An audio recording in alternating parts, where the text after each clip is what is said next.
The dietary supplement industry has proven to be sort of a wild west nowadays.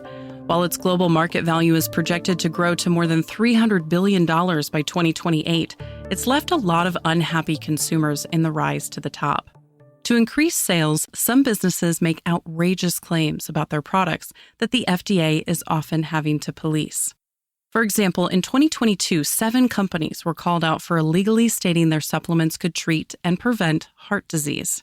This industry can make a lot of health claims, but Dr. Cara Welch says that the statements regarding the treatment, prevention, or cure of a condition crosses the line.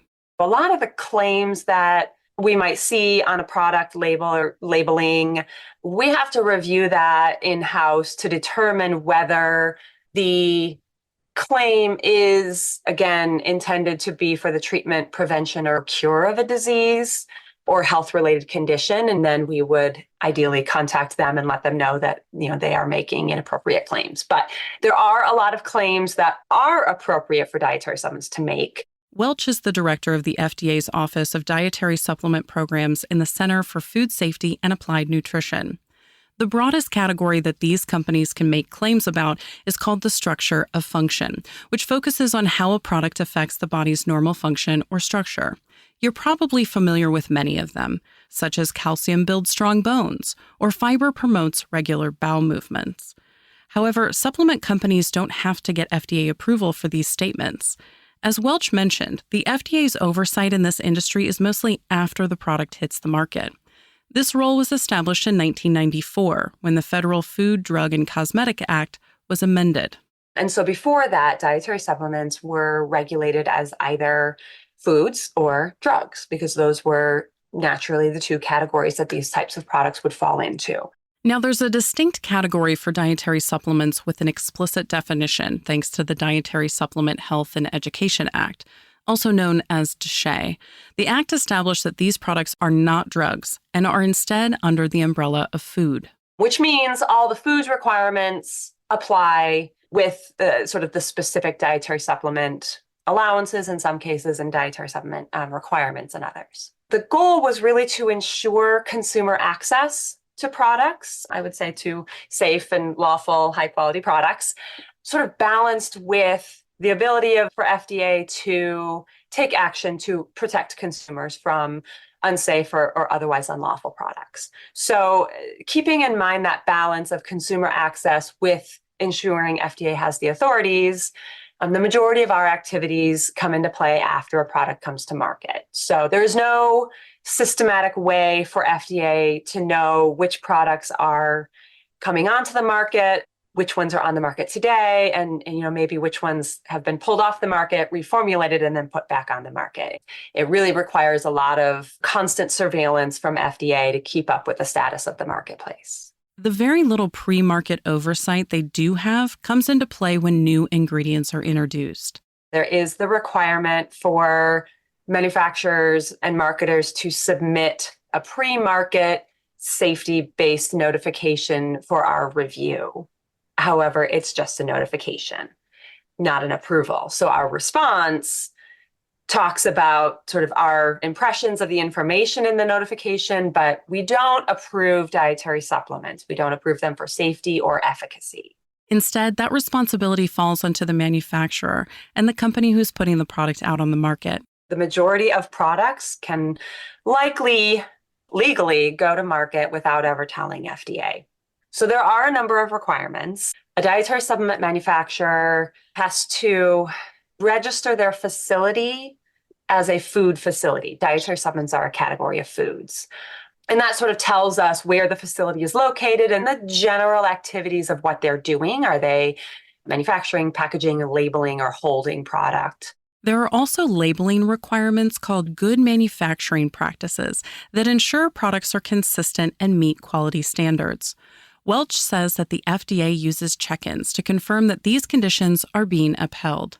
This covers the safety and quality standards, but Welch says a third priority is that consumers have access to both products and relevant information about what they're buying. The 1994 Act made sure that there would be minimal barriers to putting products on the market. A manufacturer can put a product onto the market without ever really engaging with FDA. And that's the aspect that really ensures consumer access. What we have done to ensure that these products are safe and high quality and properly labeled, of course, is to establish labeling regulations and manufacturing requirements. We have safety standards that were established by DSHEA, and all of those requirements ensure that the products the dietary supplement industry is putting out, when they meet the safety standard and they're produced under good manufacturing practices and properly labeled, that's what allows consumer access to a high quality marketplace. However, the marketplace has shifted quite a bit since 1994.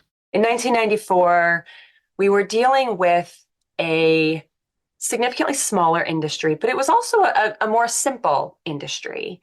There were fewer firms, fewer product types, fewer ingredients. And what we've seen over the last 30 years is this marketplace has grown rapidly. We have probably a conservative number, but well over 100,000 products, different types of products. It's a $60 billion industry. More than that, Welch says many of today's supplements are much more engineered than past products. We are dealing with products that have several dozens very complex ingredients. They are precisely formulated products, often with novel ingredients or complex blends included. And the rise of online shopping has widened the marketplace from stores in your neighborhood to anywhere in the world. But does this new landscape change the efficacy of the FDA's oversight? Last year, the FDA warned consumers not to buy certain supplements because the products included harmful, hidden ingredients not listed on the label. FDA tested the products after noticing a rise in adverse event reports. In a separate instance, the owner and 4 executives of USP Labs pled guilty to mislabeling their dietary supplements in 2019. The case revealed that they listed a natural plant extract on the label of pre-workout products. In reality, they actually used a synthetic experimental stimulant and told the manufacturing company to create fake certificates that verified the lie. In an effort to keep up with the industry, the FDA has created a proposal that will modernize some requirements. We are looking to strengthen and to modernize the dietary supplement oversight authorities. We are not looking to sort of undercut that balance that was established by DSHEA of consumer access balanced with FDA's authority to protect consumers.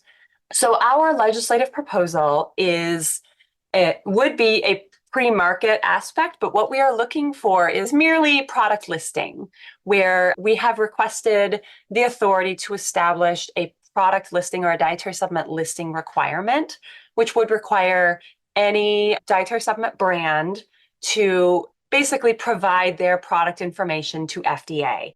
Which includes the name of the product, a list of the ingredients, and amounts of each present in the supplement, as well as information about the brand owner to serve as the responsible party. Welch says if approved, the FDA still won't pre-review or authorize products, but it will help them keep track of the marketplace as it continues to evolve. And then it would be up to FDA to sort of follow up on listing information that doesn't seem right or that, maybe demonstrates a product is unsafe or otherwise unlawful. But it would really be sort of our responsibility to follow up on the information as we feel appropriate. Welch believes this move would help to increase safety measures while still keeping consumer access at the top of the priority list.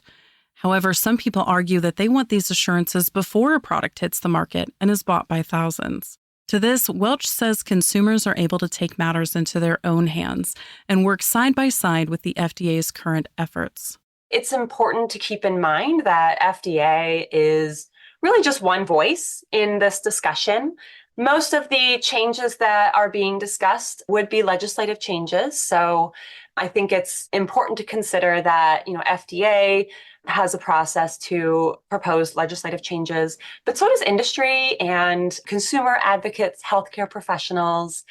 All of those parties I just mentioned play a really important role in ensuring a high quality and safe dietary supplement marketplace. And the goal of legislative modernization, I think, is to ensure that whatever the end product is something that works for FDA as the regulator, absolutely, but also works for industry as the regulated parties and most importantly, works for consumers to ensure a safe, high-quality dietary supplement marketplace.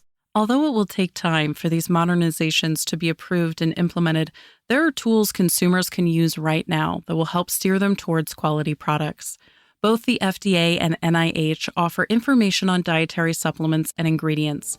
You can find these resources as well as information about Dr. Cara Welch and all of our guests on our website, radiohealthjournal.org. For more behind the scenes, follow Radio Health Journal on Facebook, Instagram, and X. Our writer-producer is Kristen Farah. Our executive producer is Amira Zaveri. I'm Elizabeth Westfield.